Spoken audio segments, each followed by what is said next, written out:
தற்போதைய அண்மை செய்தி. சுதந்திர தினத்தன்று கள்ள சந்தையில் மது விற்பனை என்ற அண்மை தகவல் வெளியாகியிருக்கிறது. சென்னை எர்ணாவூர் அருகே கள்ள சந்தையில் மது விற்பனை நடைபெறக்கூடிய காட்சிகள் வெளியாகியிருக்கக்கூடிய நிலையில் விவரங்களை செய்தியாளர் பிரபுவிடம் கேட்கலாம். பிரபு, இது பற்றிய முழு விவரங்கள்.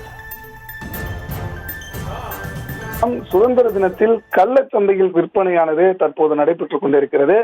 பீர், மது என விதவிதமாக வித்தியாசமாக இந்த பகுதியில் இந்த இடத்திலே மது விற்பனை நடைபெற்று வருகிறது. இந்த இடத்தில் மது பிரியர்கள் அலைமோதக்கூடிய ஒரு காட்சியும் நாம் பார்த்துக் கொண்டிருக்கிறோம். மேலும் இன்று இங்கு விற்கப்படுகின்ற கள்ளச்சந்தையில் விற்கப்படுகின்ற இந்த மதுக்களின் விலையும் இரட்டிப்பு மடங்காக இருந்தும் கூட மது பிரியர்கள் வாங்கி செல்லக்கூடிய காட்சியும் நாம் பார்த்துக் கொண்டிருக்கிறோம். சுதந்திர தினமான இன்று மதுக்கடைகளுக்கு விடுமுறை அளிப்பது வழக்கமாக இருக்கின்றது. இந்த நிலையில்தான் மதுவை விற்கவே சுதந்திர தினம் கிடைத்தது என்பதை போல இங்கு ஒரு சம்பவம் தற்போது வெட்ட வெளிச்சமாக நடந்து கொண்டிருக்கிறது. வடசென்னை எர்ணாவூர் சத்தியமூர்த்தி நகர் பகுதியில இந்த பகுதியை சேர்ந்த நபர் ஒருவர் ஒரு பெரிய பழைய லாரியின் கீழே அமர்ந்து பெட்டி பெட்டியாக மதுக்களை வைத்து அடுக்கி மதுக்கள், பீர்கள் என அனைத்தையும் அடுக்கி விற்பனை செய்து வருகிறார்.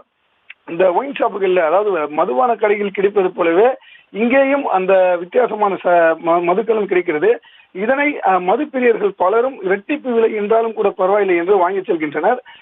மது விற்பவர் மிகவும் சர்வ சாதாரணமாக சாவகாசமாக இந்த பகுதியில் இந்த லாரியின் கீழே அமர்ந்து மது விற்பனை செய்வது மட்டுமல்லாது இணையத்தின் வழிகளாகவும், அதாவது ஜிபே, போன்பே போன்ற அந்த பயன்படுத்தக்கூடிய அந்த ஸ்கேனரையும் எடுத்து இவ்வளவு வெளிச்சமாக மக்கள் நடமாடக்கூடிய இந்த பகுதிகளை அந்த ஸ்கேனரை மேலேயே வைத்து அப்படியே பரிவர்த்தனை செய்து அப்படியே மதுவை விற்கக்கூடிய காட்சி நாம் பார்க்கிறோம்.